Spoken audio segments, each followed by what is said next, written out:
Recently আমি এই বইটি পড়ছিলাম। বইটি লিখেছেন আমাদেরই এক বাঙালি author Sayan Chakraborty. Young generation যারা ব্যবসা করার কথা ভাবছে বা সবেমাত্র শুরু করেছে তাদের জন্য সায়ন চক্রবর্তী একটি দুর্দান্ত এক্সাম্পল অলরেডি সেট করে দিয়েছে। বাঙালি ব্যবসা করবে, এটাই তো চাই, এটাই তো দরকার। ভাবতে পারছেন, যার বাবা মা ভেবেছিল আমার ছেলের দ্বারা কিছুই হবে না, সেই ক্লাস 9-এ অঙ্কে 3 পাওয়া ছেলেটাই আজ কোটি টাকার বিজনেস করছে। তবে তার জার্নিটা কিন্তু সহজ ছিল না। নমস্কার, আমি আলী কাউসার, একজন এন্টারপ্রেনিউর, ব্র্যান্ডিং ও মার্কেটিং স্ট্র্যাটেজিস্ট। তাহলে চলুন আমাদের বাঙালি ইয়াং জেনারেশনের চোখ দিয়ে বেঙ্গল অ্যান্ড বিজনেসকে নতুনভাবে বোঝার চেষ্টা করি।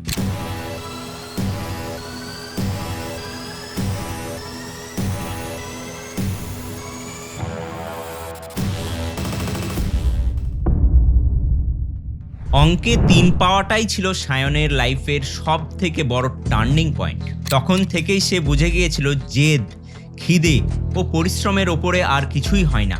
সেন্ট জেভিয়ার্স কলেজ থেকে পলিটিক্যাল সায়েন্সে গ্র্যাজুয়েশন করে স্কলারশিপ নিয়ে সায়ন হায়ার স্টাডিজের জন্য পাড়ি দেয় ইউএসএতে। পড়াশোনার পাশাপাশি রেস্টুরেন্টে বাসন মাজা, বার্গার বানানোর মতো কাজ করতে থাকে। আর সেখান থেকে সে শেখে কিভাবে কিচেন পরিচালিত হয়, সময়ের মূল্য কি, আর একটা কাস্টমারকে খুশি রাখার জন্য ঠিক কোন কোন বিষয়ে খেয়াল রাখতে হয়। তবে এক্ষেত্রে আমাদের মনে রাখতে হবে যে বাংলায় কেউ যদি বিজনেস করার কথা ভাবে তাহলে সহজে কিন্তু কেউ পাশে এসে দাঁড়ায় না। সায়নও তার ব্যতিক্রম নয়। নিজের প্রচেষ্টাতেই দেশে ফিরে 2018-তে সায়ন 8 লক্ষ টাকা পুঁজি নিয়ে ব্যবসায় নামে। ওপেন করে 45 সিটের প্রথম রেস্টুরেন্ট WTF।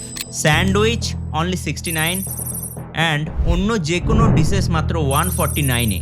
সেক্টর 5-এর মতো জায়গায় কিছুদিনের মধ্যেই ভাইরাল হয়ে গেল এই মধ্যবিত্তের 5 স্টার।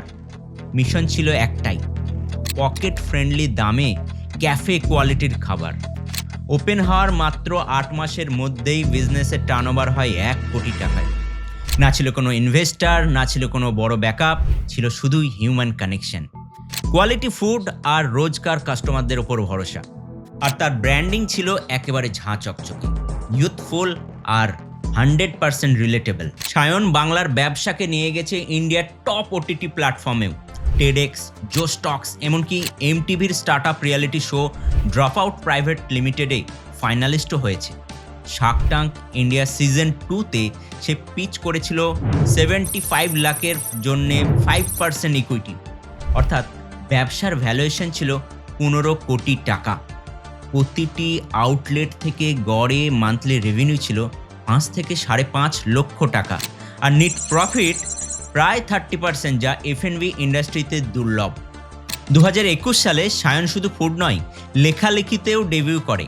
তার লেখা স্টার্টআপ জার্নি নিয়ে একটি বই, WTF জাস্ট হ্যাপেন্ড, যেটি প্যারিসে লঞ্চ হয়। মনে রাখবেন, এটা ছিল প্রথম ভারতীয় স্টার্টআপ বই যা বিদেশে লঞ্চ হয়। এই বইটি পড়ে রতন টাটা তাকে পার্সোনালি মেলও করেন। একজন তরুণ বাঙালি উদ্যোক্তার কাছে এর থেকে বড় প্রাপ্তি আর কি হতে পারে? আপনি কি বলেন?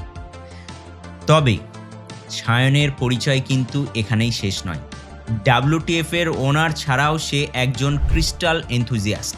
সায়েন্টিফিক ইন্ডিয়া নামক এক প্রতিষ্ঠান থেকে সে ইন্টার্নশিপও করেছে, যারা ক্রিস্টাল অ্যাস্ট্রোলজিক্যাল অ্যাক্সেসরিজ নিয়ে কাজ করে। আর এই ডেটা ও এনার্জি ব্যালেন্সই তাকে অন্যদের থেকে আলাদা করে তুলেছে। এবার প্রশ্ন হলো, কোন বিষয়গুলোর জন্য WTF অন্যান্য ফুড রেস্টুরেন্ট থেকে আলাদা? First of all, branding name WTF, যা শুনতে যেমনই লাগুক না কেন মানুষের মনে থাকবে কিন্তু খুব সহজেই। মাত্র 149-এ launch with youth pop culture plus meme marketing. Local অথচ গ্লোবাল অ্যাপিল, র্যাপিড এক্সপ্যানশন, ব্র্যান্ডকে ম্যাসিভলি গ্রো করেছে। তাই ব্যর্থতা মানেই শেষ নয়, অনেক সময় সেটাই শুরু। আর শুরু করতে বেশি কিছু লাগে না, শুধু সাহস আর পরিশ্রম ছাড়া। চাইলে আপনিও পারেন একটি স্যান্ডউইচ থেকে কোটি টাকার জার্নি শুরু করতে। আর আপনার এই জার্নিতে বেঙ্গল অ্যান্ড বিজনেস আপনার পাশে আছে।